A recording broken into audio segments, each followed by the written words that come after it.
My high school principal, Reginald Hargrave, had a zero-tolerance tardiness policy. If you were more than 15 minutes late to his mandatory Saturday detention, you were automatically assigned an extra 2 hours. His rule was simple: show up on time or else.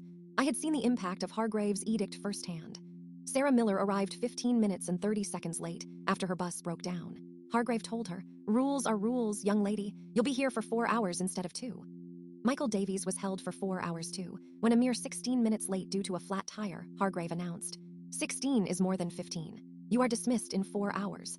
Both students stared back, each receiving the same cold lecture with no exceptions.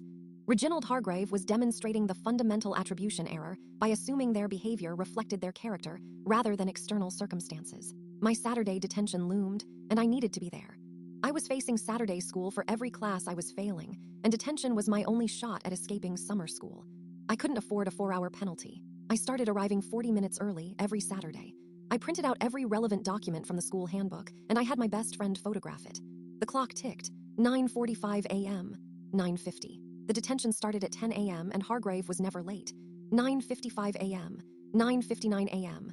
Others were starting to mill about, looking nervous. The door remained closed. 10:01 a.m. Silence. 10:03 a.m. Still nothing. I could feel my stomach churning as others started murmuring. He had to show up.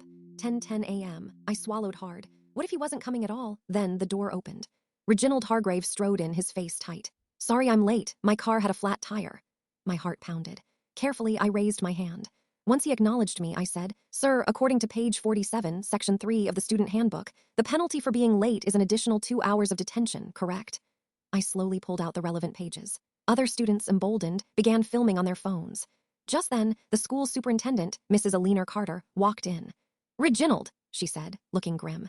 She presented a printed email thread showing that Hargrave approved the tardiness of several favored students during the past month's detentions. "It appears you were late arriving today by precisely 16 minutes, she announced, her voice flat. "As per your own policy, you will now serve 4 hours of detention instead of the original 2. Hargrave's jaw dropped. Mrs. Carter then dismissed the other students, leaving only Reginald Hargrave and me. In this instance, Mrs. Carter used the reciprocity principle to ensure the fairness of the rule.